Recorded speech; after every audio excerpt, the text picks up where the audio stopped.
Olá, meu querido aluno, muito bem-vindo aí a mais uma aula de Biologia com o professor Bruno. E hoje nós vamos dar continuidade no vídeo anterior, justamente falando da evolução. Então, vocês lembram lá que nós comentamos sobre evolução, né? Alguns assuntos aí que foi a definição e importância, sobre os fósseis, adaptação de espécies, leis básicas de Darwin e Lamarck. E hoje nós vamos trabalhar aí o assunto mecanismos evolutivos. Vem aí comigo que eu vou mostrar para vocês como isso tudo funciona. Bem, o que seriam os mecanismos evolutivos? Nós temos aí dois tipos.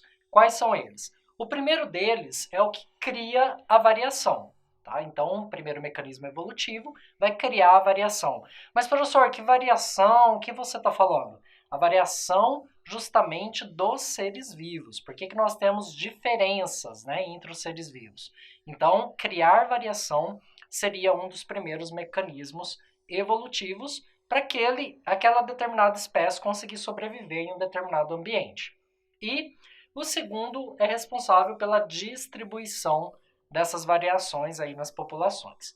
Bom, então cada um desses mecanismos vão gerar variação, que são o substrato da ação, e vão ser responsáveis por determinar as características fenotípicas de cada indivíduo. O que são características fenotípicas? É justamente o que a gente consegue enxergar em um indivíduo.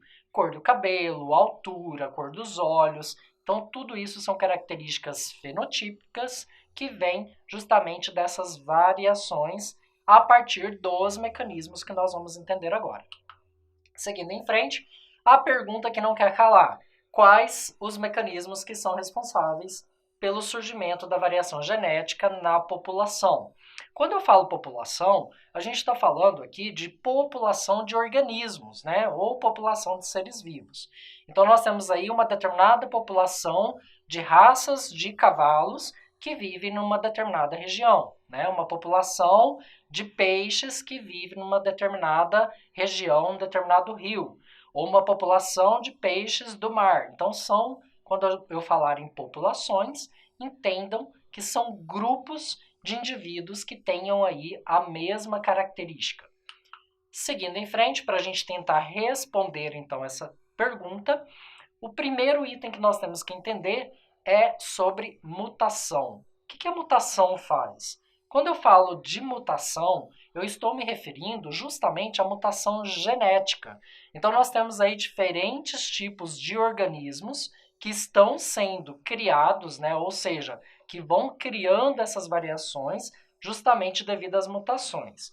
Então, a mutação genética é justamente a troca de alguns alelos, alguns genes que existem no DNA, e esses genes, durante a divisão celular, vai ocorrer a mutação, ou seja, a troca de local deles dentro do cromossomo, e isso aí vai originar proteínas diferentes e a consequência é originar características diferentes. Então, olha só, sempre que a molécula de DNA vai se replicar lá no processo de divisão, meiose, mitose, que são as divisões celulares, eles vão ocorrer essa troca entre os cromossomos. Então, aqui na imagem nós temos 4 cromossomos, ou seja, 2 pares de cromossomos, e um exemplo de um tipo de mutação que é chamada deleção, que eu vou explicar daqui a pouco, onde nós temos aqui um gene D que foi deletado, então ele não aparece nesse outro cromossomo aqui. Já nesse segundo exemplo, nós temos um cromossomo justamente com o gene B e C, e depois nós temos ele o quê? Duplicado, 2 vezes o B e 2 vezes o C. Isso é um processo de mutação chamado duplicação. Então, por mais eficiente que seja o DNA, a DNA polimerase, que é a enzima responsável para que tudo isso aconteça dentro do processo de divisão celular, sempre haverá essas mutações, que podem ser tanto nucleotídicas, ou seja, diferenças dos nucleotídeos, a transição de um nucleotídeo de um cromossomo para o outro, ou também totalmente cromossômica. Talvez um cromossomo inteiro deixa de acompanhar a sua célula filha, ocasionando aí algumas doenças, né? Ou algumas mutações também, como as síndromes. Então, síndrome de Down ou outras síndromes aí que nós temos em comum, pode acontecer por falta de algum tipo de cromossomo, ok? Então, isso é uma mutação. Seguindo em frente, as mutações nucleotídicas, elas vão ocorrer onde? Nos genes. Então, os genes, nós sabemos que eles formam o DNA. Então, nosso DNA é formado por genes. Cada gene, né, ou parte do DNA, são formados por essas letrinhas aqui, ó, tá? Que são as bases que formam o DNA, bases nucleotídicas. E nós temos essas bases nitrogenadas, que são chamadas de adenina, citosina, guanina e timina. A troca dessas bases vão gerar aí também algumas mutações. Então acompanhe comigo aqui no slide. Um gene é formado por vários nucleotídeos. Então nós temos aqui um conjunto de bases, um conjunto de nucleotídeos para formar um determinado gene. Beleza. Então, quando o nucleotídeo é trocado, ocorre uma mutação. Se eu tenho um gene que dá a característica de cor amarela, e se dentro desse pedaço desse gene aqui, né, dentro desse gene, ocorre, por exemplo, a substituição de uma dessas letrinhas, de uma dessas bases, a cor daquela flor pode ser alterada, ou seja, houve uma mutação. De amarela passou para branca. E nós temos diversos tipos de mutações nucleotídicas. A substituição de bases, como é esse exemplo aqui, nós temos a inserção também de bases, e aí nós temos a deleção de bases. Então, substituição, uma adenina substituída por uma timina, né, nesse local onde está indicado aqui. Ou a inserção, aqui como indicado no desenho, veio uma guanina e substituiu uma citosina. Então, ficou a citosina com a guanina aparecendo aqui. Okay? E a deleção, a adenina que estava aqui simplesmente sai do gene e ela fica ausente. Então, ela vai ser substituída aí por outra base, ok? Bom, seguindo em frente, as mutações cromossômicas, como eu falei para vocês, né? Elas aí vão modificar todo o DNA do organismo. Então, uma vez que você tem uma modificação cromossômica, todo o DNA daquele organismo está sendo mutado, né? Está sendo realmente transformado. E essas mutações cromossômicas também são caracterizadas por inversões, deleções e até mesmo duplicações cromossômicas dentro da célula. Isso aí pode alterar substancialmente qualquer genética de qualquer organismo que tenha esse tipo de evento. Falando em divisão celular, que eu comentei ali, que realmente ocorre as maiores chances, né, de ocorrer mutações no gene é justamente durante a divisão celular, e uma delas é a meiose. Então, como eu posso mostrar aqui para vocês, que tem a função de gerar gametas que são os responsáveis aí pela formação dos descendentes. Então, nós temos aí os gametas, que no caso dos seres humanos, né, gametas masculinos e espermatozoides, e femininos são os óvulos. A mesma coisa para as plantas. Gametas femininos são também óvulos e gametas masculinos são justamente os poros, né, ou microporos, chamados aí grãos de pólen, tá? Então, os grãos de pólen, eles vão sair de uma flor para outra, ocorrendo a fecundação dessas flores. Isso são células germinativas, ou seja, é onde ocorre a meiose durante a formação dessas células. Então, justamente durante essa ocorrência da divisão celular, eu gostaria que vocês prestassem atenção aqui justamente nesse slide para vocês entenderem. Nós temos um gene paterno e um materno. Então, nós temos aí um cromossomo que vem do pai e cromossomos que vêm da mãe. Aqui está mostrando um único cromossomo de cada um, mas nós sabemos que, por exemplo, na raça humana, nós temos aí 23 pares de cromossomo, totalizando 46 cromossomos, ok? Então, olha só, aqui só para exemplificar, a gente está mostrando um apenas, mas tem que lembrar que na raça humana são 23 pares de cada um desse aqui. Então, o materno e o paterno, eles vão se aproximar durante a meiose e a perninha do cromossomo vai cruzar com outra e justamente ali vai ocorrer o crossing over, ou seja, a perninha do cromossomo do paterno vai passar para o materno e do materno passa para o paterno. Ou seja, ocorreu a troca dessa parte do cromossomo, chamado de crossing over, e aí nós temos então a variabilidade genética acontecendo nos filhos desses pais aqui. Então, os seres humanos, como eu falei, né, o genoma, que é a totalidade do DNA do ser humano, é de aproximadamente 30 mil genes.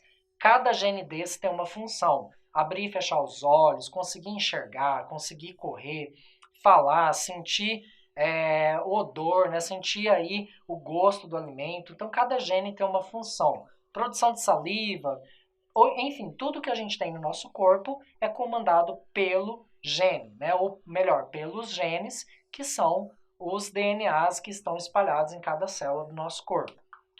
Quais são os mecanismos, então, que são responsáveis por distribuir a variação genética? Nós já entendemos de onde vem a variação genética. Vem das mutações que ocorrem nos genes do DNA. Agora, como que a gente vai saber essa distribuição? Então, acompanhe comigo o próximo slide. Existe um processo chamado de migração.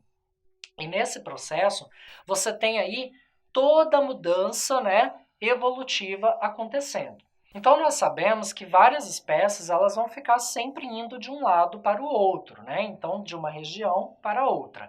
E isso, né, a exemplo aqui de duas populações, nos quais os indivíduos têm aí a capacidade de dispersão, ou seja, de se locomover, ele vai levar a sua característica genética para outro lugar. Então, os seres humanos, né, um exemplo, a gente mora no Brasil, mas se for morar em outro país, nós estamos lá, né? Se a gente casa com uma pessoa de outro país, você justamente vai ter descendentes já naquele país ou aqui no Brasil, mas com essa diferença de genética, com essa variação genética acontecendo. A mesma coisa de um animal. Se um cachorrinho está numa cidade, em uma determinada região, e vai para outra, e lá ele tem, né, ele consegue se cruzar realmente, né, com uma cadela, com uma fêmea, ele vai ter os descendentes naquela região com as suas características genéticas. E não necessariamente ele morava naquela cidade, naquele lugar, para ter aquela variação, certo? Então, variação genética é isso. Os seres vivos que conseguem se locomover de um lado para o outro, vão levar aí essa característica para aquele determinado local, conforme for tendo seus descendentes. Seguindo em frente, né, esse slide ele demonstra bem o que isso acontece. Tá? Então, é a migração. Então, nós temos aqui vários insetos mais branquinhos e nós temos aqui vários insetos mais pretinhos. Então, se você tem a migração de um para o outro, você começa a ter a variação genética acontecendo e os descendentes vão seguir, né, com essa variação genética. Aqui é a mesma coisa só para demonstrar os pontinhos vermelhos e azuis, né? A proporção de um para o outro. Aqui eu tenho 10%, 90%, e aqui eu tenho ao contrário, né? 90% vermelho e 10% azul. Aqui 90 azul e 10 vermelho. Quando isso vai tendo uma troca, né? A locomoção de um animal de um lado para o outro, você também vai misturando essas características genéticas até você obter aí características com essas proporções. E o outro passo, né, seria a seleção natural, que é da mesma forma, né? Então, Charles Darwin tinha aí como responsabilidade estudar a variação genética, a distribuição dela. E um dos eventos é justamente que quando você tem animais diferentes aí, aqueles que são mais fortes vão sobrevivendo e esses vão passando suas características genéticas para os seus filhos. Na seleção natural, né, o valor adaptativo conta bastante, porque depende de dois fatores, abióticos e bióticos. Abióticos são os fatores relacionados que não têm vida, exemplo, temperatura, ar, solo, isso são abióticos. E bióticos é relacionado a tudo aquilo que tem vida, ok? Que são os próprios organismos como predadores, competidores e parasitas. Então existem basicamente 3 tipos de seleção. Seleção estabilizadora, né? Um exemplo aí que mantém todos os fenótipos intermediários, e tende a excluir os extremos. O exemplo aqui é que os humanos, né, muito fracos, tendem a morrer, no caso da raça humana, e os mais fortes vão sobrevivendo. Seguindo em frente, nós temos também a direcional, aonde o indivíduo possui o genótipo e se situa aí nos extremos, justamente tendendo a ter um valor mais adaptativo, é o que eu falei anteriormente. Aquele que é mais forte sai do grupo e consegue sobreviver naquele determinado ambiente. E um exemplo bastante clássico é justamente desses pássaros aqui, que é os tentilhões de Galápagos. Ou seja, eles conseguiram, ao longo do tempo, modificar os bicos justamente para conseguir se alimentar. Isso aí trouxe uma evolução nessa espécie, chamada de seleção disruptiva. E a quinta seria a deriva genética, que é justamente quando você tem o deslocamento de um ser vivo de um local para o outro, levando aqueles gametas para diferentes locais. Então é isso. A variabilidade genética é justamente essa consequência dessa migração dos animais, né, de um lado para o outro, e vocês têm que lembrar sempre que ela está relacionada com os genes. E no próximo vídeo eu vou explicar como que eles descobriram o que eram esses genes e como esses genes se relacionavam com essas características. Aguardo vocês, até lá!